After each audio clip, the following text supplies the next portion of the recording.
வாழ்க வளமுடன். இப்போ வந்து நம்ம எதை பற்றி பார்க்க போகிறோம் அப்படின்னு பார்த்தீங்கன்னா, உடல் உஷ்ணத்தை சரி செய்யறதுக்கும், மேலே வந்து செலும்பாக அந்த சில பேருக்கு பார்த்திங்கன்னா அப்படியே பத்து பத்தாக கிளம்பும், இதையெல்லாம் சரி செய்கிறதுக்கும், முகப்பொழிவை, முடி வளர்ச்சியை, உடம்பு வலியை வந்து சரி செய்யறதுக்கும், நம்மளுக்கு இயற்கையிலே கிடைக்கக்கூடிய ஒரு அற்புதமான மூலிகையை வச்சு இதையெல்லாம் எப்படி சரி செய்யலாம் அப்படின்னு பார்ப்போம் வாங்க. இது தாங்க இது என்ன பார்த்தீங்கன்னா கத்தாழை.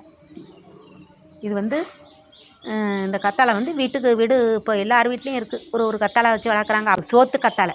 இந்த கத்தாழை இதுக்கு பேர் வந்து சோத்து கத்தாழை. இது எல்லார் வீட்லேயுமே இருக்குது. எல்லாருக்கும் தெரிஞ்சது தான். இது தெரியாத மூலிகை கிடையாது.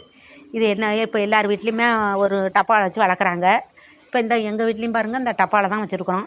அதுமாதிரி எல்லார் வீட்லேயும் இருக்குது. அப்போ பார்த்திங்கன்னா கொள்ளை ஓலை, பெரிய பெரிய கொள்ளை ஓலை தென்னை மரத்துக்கு அடியில் வச்சுருப்பாங்க.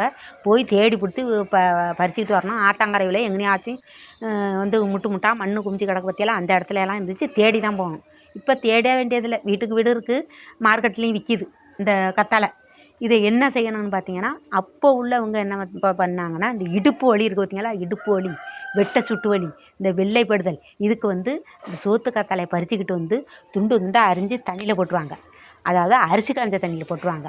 அரிசி காய்ஞ்ச தண்ணினா அரிசி காய்ஞ்ச தண்ணி பெரிய மருத்துவ குணத்துக்கு உள்ளது. அரிசி காய்ஞ்ச தண்ணி அந்த தண்ணியிலே குழந்தைய குளிப்பாட்டினாங்கன்னா எந்த கிருமியுமே வந்து கிட்ட நெருங்காத அரிசி காய்ஞ்ச தண்ணியில் அப்போ உள்ளவங்க செஞ்சது.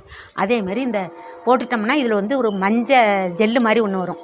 அது வந்து சுத்தமாக இறங்கிரும், தண்ணியில் இறங்கினோன்னே அந்த பட்டையை வந்து இந்த பற்றியெல்லாம் அந்த பட்டையை, அந்த மேலே உள்ள மேலே உள்ள பட்டையெல்லாம் சீவி விட்டு அதில் உள்ள ஜெல்லை எடுத்து ஒரு முறைக்கு 7 முறை அலசி விட்டு பூண்டு மிளகு ரசம் வச்சு, அப்போ உள்ள எங்கள் தாத்தாலாம் வேலை செஞ்சுட்டு வந்து ஒரு நாளைக்கு இதை மெனக்கட்டு வச்சு கொடுப்பாங்க. நல்ல வெயில் நேரத்தில் குடிக்கணும். பூண்டு மிளகு ரசம் வச்சு சும்மாயே சாதத்தை நல்லா குழைய வடித்து அதில் போட்டு நல்லா கரண்டியால் மத்திச்சு இந்த ரசத்தையும் ஊற்றி அப்படியே கலக்கி குடிப்பாங்க.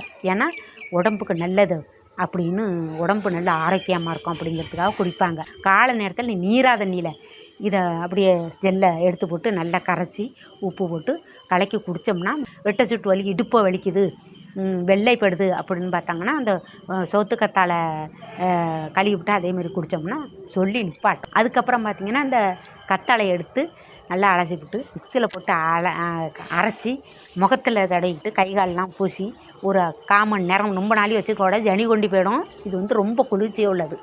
இது வந்து முகத்தில் பூசி குளித்தோம்னாக்கா முகப்பொழிவடையும். முகம் வந்து பொலிவாக இருக்கும். இந்த சுருக்கங்கள்லாம் எடுபடும். அதே மாதிரி பார்த்திங்கனாக்கா முடி வளர்ச்சிக்கு இதுக்குள்ளே இந்த கத்தாழையை 2ஆக பகுந்து அதுக்குள்ளே வெந்தயத்தை வச்சு இறுக்கி கட்டி வச்சுட்டு ஒரு 3 நாள் கழித்து பார்த்தோம்னா உள்ளே முளைச்சி போயிருக்கும். அந்த வெந்தயத்தை எடுத்து காய வச்சு தேங்காய் எண்ணெயில் போட்டு தேய்ச்சி வந்தோம்னா முடி நல்லா வளரும், கருகருன்னு இருக்கும். இது மண்டையில் உள்ள பொடுகு, பூச்சி விட்டு, இது அந்த முடி உதிர்வு எல்லாம் முழுமையாக நிற்கும். நீங்களும் இதை பயன்படுத்தி பாருங்கள். பயன்படுத்தி பார்த்துட்டு இந்த வீடியோ பிடிச்சிருந்தா லைக் பண்ணுங்கள், ஷேர் பண்ணுங்கள், கமெண்ட் பண்ணுங்கள், மறக்காமல் சப்ஸ்கிரைப் பண்ணுங்கள்.